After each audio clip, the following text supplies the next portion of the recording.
Generations. Of the 5 characters seated at the Burlings' dinner table, we have 2 characters considered older in Mr. and Mrs. Burling, and 2 characters we could categorise as the younger generation in Sheila and Eric. It is clear from the play that Priestley's hopes for a better society rest with the younger generation, as he deems them more open-minded and less set in their ways. Both Sheila and Eric are more sympathetic in their responses and reactions to the news of Eva Smith's death, and also to their involvement in it, and both appear regretful and prepared to change their ways following the inspector's visit. In contrast, Mr. and Mrs. Burling show a complete lack of sympathy. At different points, both of them refer to Eva Smith as wretched, and, after the inspector's departure, insist on justifying their actions. Burling speaks for both when he states, "There's every excuse for what both your mother and I did." To the end, both Mr. and Mrs. Burling remain adamant that they have done nothing wrong, and dismiss their children as childish and exasperating. As Act 3 moves to a close, the 2 generations are firmly locked in a war of words, with Eric and Sheila unable to comprehend their parents' stubbornness and refusal to face the facts.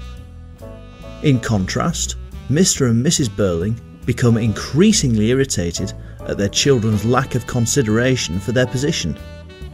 Burling states, "They just won't try to understand our position, or to see the difference between a lot of stuff like this coming out in private and a downright public scandal."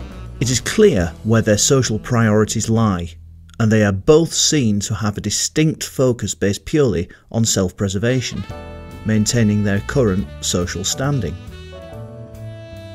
As tension mounts regarding the identity of the inspector, Mr. and Mrs. Burling are happy and keen to think that they are out of trouble, and they become outwardly jovial, treating the entire evening as a joke and offering drinks to celebrate their escape from a public scandal. Sheila and Eric are not willing to accept this. For brother and sister, the evening has revealed the truth about them as individuals, as a family, as people. Truth that they are now, for the first time, prepared to face. Eric and Sheila are frustrated and disappointed by their parents' attitude, pointing out that they don't seem to have learned anything at all, and that they are too willing to pretend now that nothing's really happened at all, and that they are ready to go on in the same old way. Treating them both as children, Burling simply dismisses their opinions. "They're overtired. In the morning, they'll be as amused as we are."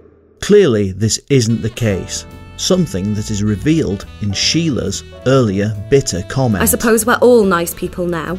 The generations remain angry with and at each other, and Priestley has succeeded in showing us what lurks behind the facade of the Burling household. Gerald appears to sit between both groups. At certain moments, his reactions and attitudes place him alongside Sheila and Eric. At others, he remains in agreement with Mr. and Mrs. Burling. There are aspects of his personality which, like Sheila and Eric, reveal his humanity and sympathy, and others where, like Mr. and Mrs. Burling, he is revealed as cruel and selfish, a businessman. In this way, he represents the changing face of the older traditional generation. However, and in the end, Gerald has not been able to make the leap that Eric and Sheila have. He, like the older Burlings, is far too willing to go on in the same old way. Guided by self-interest, he is happy to maintain the status quo, siding with the older Burlings and, just like them, in a moment of misguided optimism, foolishly attempts to renew his engagement with Sheila. "Everything's all right now, Sheila. What about this ring?"